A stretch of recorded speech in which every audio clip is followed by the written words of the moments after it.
বন্ধুরা, ডিম, ময়দা, চিনি, ঘি, বাটার, মোল্ড ছাড়াই মাত্র 10 মিনিটে একদম ঘরে থাকার সামান্য উপকরণ দিয়ে হেলদি, টেস্টি, নরম স্পঞ্জি কেকগুলো ঝটপট বানিয়ে নিতে পারবেন। লাগবে না মাইক্রোওভেন বা ওটিজি। সামান্য ছোট ছোট স্টিলের বাটিতে গ্যাসের ওভেনে খুব সহজেই বানিয়ে নেওয়া যাবে। আর দেখুন কেকগুলো কতটা নরম স্পঞ্জি হয়েছে। এভাবে বানিয়ে বাচ্চাদের স্কুলে টিফিনে দিতে পারেন বা সকালের জল খাবারের জন্য তৈরি করতে পারেন। যেমন সুন্দর দেখতে তেমনি খেতে অসাধারণ লাগবে। সম্পূর্ণ ভিডিও দেখতে থাকুন। রেসিপি ভালো লাগলে লাইক, শেয়ার, কমেন্ট ও সাবস্ক্রাইব করে পাশে থাকবেন। দেখে নেওয়া যাক আজকের রেসিপি। নমস্কার বন্ধুরা, আমি পাপড়ি পদ্মাবতী ফুড ক্রিয়েশনে আপনাদের সবাইকে স্বাগত। কেক তৈরি করার জন্য দেখুন একটা আমি থালা নিয়ে নিয়েছি। আর দেখুন এখানে নিয়েছি 1 কাপ মেপে আটা। আমি কিন্তু এখানে গম ভাঙানো যে আটা হয় সেটা ইউজ করছি, এটা কোনো প্যাকেটের আটা নয়। দেখুন আমি একটু চেলে নিচ্ছি আর এখানে যে ভুসিটা আছে সেটা একটু বার করে নেব। বন্ধুরা, আজকে কিন্তু একদম হেলদিভাবে কেক তৈরি হচ্ছে। এই আটা কিন্তু আমাদের শরীরের জন্য খুবই উপকারী। বাড়িতে বাচ্চারা কিন্তু অনেক সময় রুটি দেখবেন খেতে চায় না, আটার রুটি, কিন্তু এইভাবে যদি কেক তৈরি করে যান ওরা কিন্তু একদম ভালোবেসে খেয়ে নেবে। দেখুন আমি একটু চেলে নিচ্ছি, যে ভুসিটা দেখুন একটু বাদ দিয়ে নিলাম। আর এটা দেখুন আমি এখন একটু সরিয়ে রাখছি। এরপর দেখুন এখানে নিয়ে নিয়েছি আমি একটা বাটি, তার ভেতরে নিয়ে নিচ্ছি 1 কাপ লিকুইড দুধ। এই দুধ আগে থেকে আমি ভালো করে ঘন করে জাল দিয়ে এটা আমি ঠান্ডা করে নিয়েছি। এখান থেকে দেখুন অর্ধেক পরিমাণে লিকুইড দুধ আমি দিয়ে দিয়েছি। আর দেখুন দিয়ে দিচ্ছি 2 চামচ সুজি। সুজি কিন্তু বেশি দেওয়ার কোনো দরকার নেই, 2 চামচ দিলেই কিন্তু হয়ে যাবে।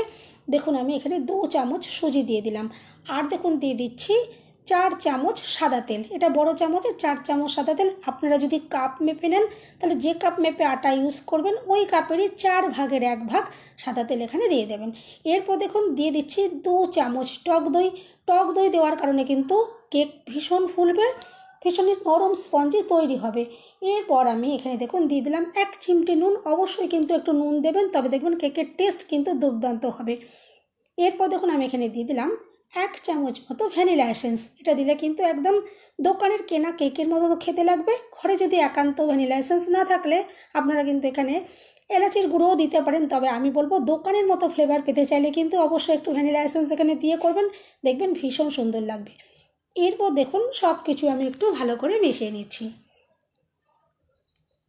আর এরপরে যাতে সুন্দর একটা কালার আসে তার জন্য আমি এখানে দেখুন মাত্র 2 ড্রপ দেখুন আমি ইয়েলো ফুড কালার দিয়ে দিচ্ছি। আপনারা যদি ঘরোয়াভাবে করেন তাহলে কিন্তু ফুড কালার দেওয়ার কোনো রকমের প্রয়োজন পড়বে না। একটু আমি দেখার সৌন্দর্যের জন্য এখানে ব্যবহার করলাম। চাইলে কিন্তু এখানে আপনারা 1 চিমটে হলুদ গুঁড়ো দিতে পারেন, তাতেও দেখবেন সুন্দর একটা কেকের মধ্যে কালার আসবে, দেখতে কিন্তু খুবই সুন্দর লাগবে। আর এরপর দেখুন কালারটা দেওয়ার পর আমি একটু মিশিয়ে নিয়েছি। আর এরপর দেখুন যেহেতু আজকে আমি চিনি ইউজ করব না, চিনি ছাড়া তৈরি করছি, তার জন্য দেখুন এখানে নিয়েছি মিছরি। এই যে দোকানে পাওয়া যায় দেখবেন ছোট ছোট কাটিং, যে ছোট ছোট টুকরো মিছরি, দেখুন আমি মিছরিটা নিয়ে নিয়েছি। আর এটা এখন একটু আমি মিক্সি জারে দিয়ে দেখুন গুঁড়ো করে নেব। অনেকেই আছেন যে চিনি খান না বা চিনি পছন্দ করেন না, আপনারা কিন্তু মিছরি দিয়ে করতে পারেন।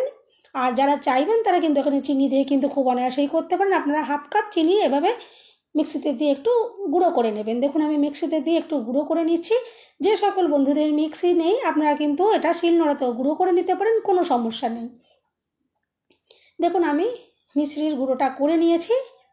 আর এরপরে যেই কেকের মিশ্রণটা আমি রেডি করে রেখেছিলাম তার ভিতর দেখুন এই মিশ্রির গুঁড়োটা আমি দেখুন দিয়ে দিলাম।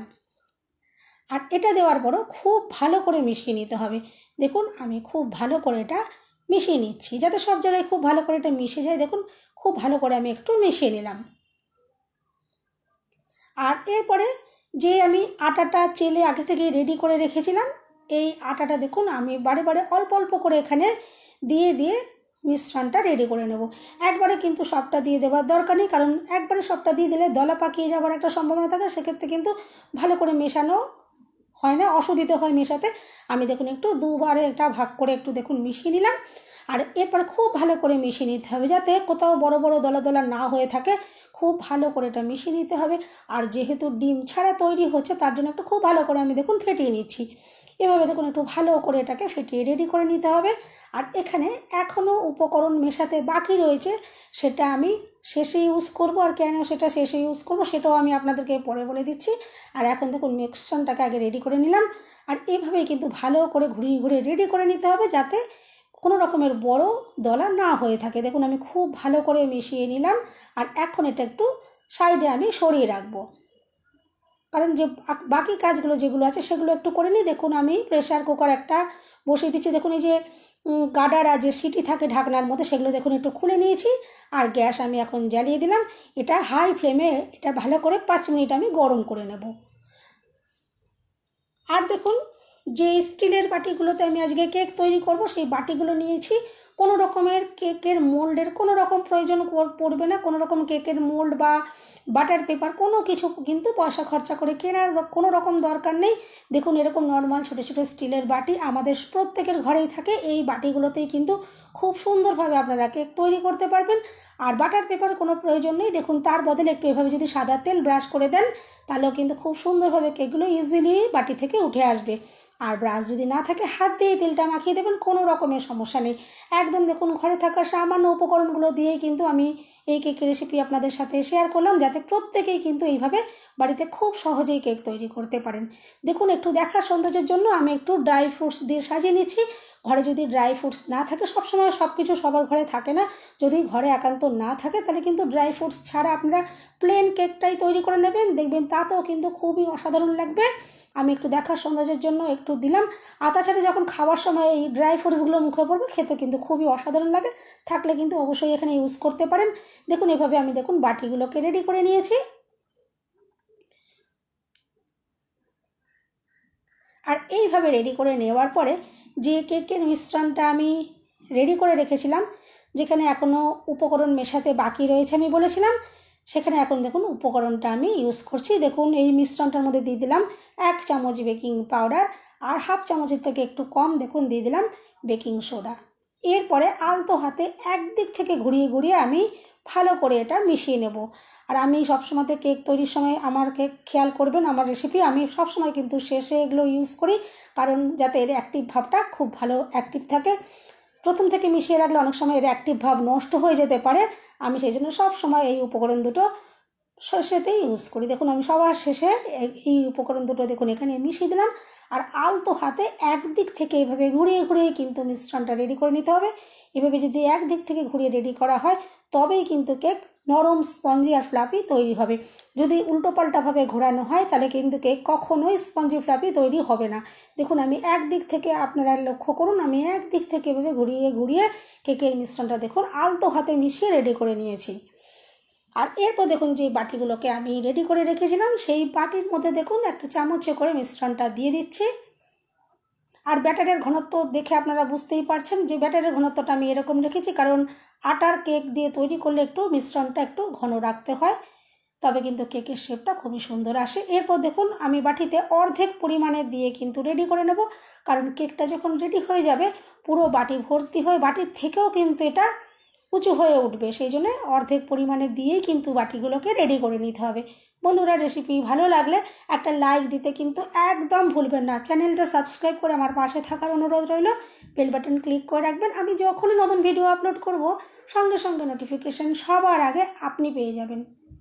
আর বন্ধুরা আমার চ্যানেলে কিন্তু অনেক কেক, পাউরুটি, অনেক রেসিপি রয়েছে। যে সকল বন্ধুরা এখনও দেখেননি প্লিজ একবার সময় করে দেখে নিতে পারেন। আমি আশা করছি রেসিপিগুলো কিন্তু ভালো লাগবে। দেখুন বাটিগুলো আমি একটু ট্যাপ করে নিলাম যাতে ভেতরের এয়ারটা বেরিয়ে যায়। এরপর দেখুন প্রেশার কুকারে যেটা আমি গ্যাস জ্বালিয়ে বসিয়ে রেখেছিলাম, এটা 5 মিনিট হয়ে গেছে। এখন দেখুন আমি এই কেকের বাটিগুলো একে একে প্রেশার কুকারে বসিয়ে দেবো। তার আগে একটা দেখুন স্ট্যান্ড আমি দেখুন দিয়ে দিলাম। এই স্ট্যান্ডের ওপরেই কিন্তু বাটিগুলোকে বসিয়ে দিতে হবে। আর বন্ধুরা প্রেশার কুকার ভেতরটা এখন যেমন পরিষ্কার দেখছেন, কেক তৈরি হয়ে যাওয়ার পরেও কিন্তু এরকমই পরিষ্কার থাকবে। অনেক বন্ধুর মনে হয়তো প্রশ্ন থাকে যে প্রেশার কুকার হয়তো পুড়ে যেতে পারে, কিন্তু না বন্ধু, যদি ভেতরে কোনো অজান্তে হয়তো কোনো রকম যদি নোংরা কিছু থেকে যায়, সেক্ষেত্রে হয়তো পুড়ে যেতে পারে কেক। আর এই প্রেশার কুকারটা যদি সম্পূর্ণ ক্লিন থাকে তাহলে কিন্তু কখনোই পুড়ে যাবে না। দেখুন আমি এরপরে ঢাকনাটা বন্ধ করে দিলাম ভালো করে, আর গ্যাসের ফ্লেম একদম লোতে রেখে মাত্র 10 মিনিট বেক করে নেব। আপনারা এটা যদি কোনো কড়াইতে বা অন্য কোনো পাত্রে করেন তাহলে কিন্তু এই কেক রেডি হতে 25 থেকে 30 মিনিট সময় লেগে যাবে। আমি প্রেশার কুকারে তৈরি করছি, সময়টাও কম লাগবে, গ্যাসও কিন্তু কম খরচা হবে। মাত্র 10 মিনিটেই কিন্তু কেক তৈরি হয়ে যাবে, সময়টাও বাঁচবে আর গ্যাসও কিন্তু অপচয় হবে না। আর দেখুন আমি একটা কাঠি দিয়ে চেক করে দেখে নিচ্ছি, কাঠির গায়ে কিন্তু ব্যাটার আটকায়নি, তার মানে কেক কিন্তু পারফেক্টভাবে রেডি হয়ে গেছে। আর কেক যে কত সুন্দর ফুলে উঠেছে আপনারা তো দেখে বুঝতেই পারছেন যে কতটা সুন্দর ফুলে উঠেছে। আর কেক এভাবে রেডি হয়ে যাওয়ার সাথে সাথেই কিন্তু প্রেশার কুকার থেকে বার করে রাখতে হবে। এইভাবেই যদি প্রেশার কুকারে থেকে যায় তাহলে কিন্তু কেকগুলো সব শক্ত হয়ে যাবে, একটাও আর নরম থাকবে না। দেখুন আমি সমস্ত নামিয়ে নিচ্ছি, আর আপনারা প্রেশার কুকারটা লক্ষ্য রাখুন, দেখুন কত সুন্দর, যেরকম পরিষ্কার ছিল ঠিক সেরকমই রয়েছে আর এরকমই থাকবে। এরপর দেখুন কেকগুলোকে আমি সব ঠান্ডা করে নিয়েছি, আর ঠান্ডা করার পর তবেই কিন্তু বাটি থেকে বার করতে হবে। গরম অবস্থায় যদি বাটি থেকে বার করতে যান তাহলে কিন্তু কেক সব ভেঙে যাবে। আমি দেখুন এখন ঠান্ডা করে নিয়েছি, আর কেক যে কতটা নরম হয়েছে তো দেখে বুঝতেই পারছেন। আর দেখুন আমি প্রত্যেকটা কেক একটু বাটি থেকে বার করে নিয়ে তারপরে আমি আপনাদেরকে দেখাবো, কেক কেটেও দেখাবো। দেখবেন কেক যে ভেতর থেকে কতটা নরম স্পঞ্জি জালিদার তৈরি হয়েছে, আপনারা দেখে বুঝতেই পারবেন। দেখুন আমি প্রত্যেকটা বাটি থেকে কেকগুলো সব বার করে নিয়েছি। তাহলে আপনারা এত সহজে কিন্তু কেক যদি তৈরি করে বাড়িতে বাচ্চাদের স্কুলের টিফিনে দেন বা জলখাবারের জন্য দেন, আর বাড়ির বাচ্চাদের কিন্তু খুব ভালো লাগবে। আর বাড়ির শুধু বাচ্চা নয়, বাচ্চাদের সাথে সাথে বড়োদেরও কিন্তু ভীষণ ভালো লাগবে। এরকম কেক তৈরি করে কিন্তু আপনারা চায়ের সাথেও খেতে পারেন, খুবই অসাধারণ লাগবে। দেখুন আমি একটু ওপর থেকে আর একটু ড্রাই ফ্রুটস দিয়ে কেকগুলোকে সাজিয়ে নিয়েছি। আর কেকটা যে কত নরম তুলতুলে আর স্পঞ্জি হয়েছে সেটা তো আমি আশা করছি আমার আর কোনো বলার দরকার নেই, আপনারা কিন্তু আশা করছি দেখেই বুঝতে পারছেন যে কতটা নরম এটা তুলতুলে তৈরি হয়েছে। দেখুন আমি চাপ দিচ্ছি, আবার দেখুন আগের মতন এটা ফুলে উঠছে, কতটা স্পঞ্জি তৈরি হয়েছে দেখুন। আর এরপরে আমি কেক একটু কেটেও এখান থেকে দেখাবো, দেখবেন ভেতরটা যে কতটা জালিদার আর সুন্দর তৈরি হয়েছে। এভাবে আপনারা কেক বাড়িতে ট্রাই করতে পারেন। আমি আশা করছি আজকের রেসিপি আপনাদের ভীষণই ভালো লাগবে। দেখুন আমি একটা কেক একটু কেটে দেখাই, আর কাটাটা দেখেই কিন্তু আপনারা বুঝতে পারবেন যে কেকটা কতটা নরম স্পঞ্জি আর ফ্লাফি হয়েছে। দেখুন কাটাটা দেখে বুঝতে পারছেন যে এটা কতটা স্পঞ্জি আর ফ্লাফি। একদম দেখুন আমি কাটলাম কিরম একদম ঢুকে গেল, আবার দেখুন কি সুন্দর এটা ফুলে উঠলো, আর দেখতে তো অসাধারণ লাগছে। বন্ধুরা রেসিপি ভালো লাগলে একটা লাইক দিতে কিন্তু একদম ভুলবেন না। চ্যানেলটা সাবস্ক্রাইব করে আমার পাশে থাকার অনুরোধ রইল। সবাই সুস্থ থাকবেন, ভালো থাকবেন, দেখা হবে নেক্সট ভিডিওতে। ভিডিওটা শেষ পর্যন্ত দেখার জন্য সবাইকে রইল অসংখ্য অসংখ্য ধন্যবাদ। আর দেখুন ভেতরটা কতটা যে জালিদার তৈরি হয়েছে আমি আশা করছি আপনারা দেখেই বুঝতে পারছেন।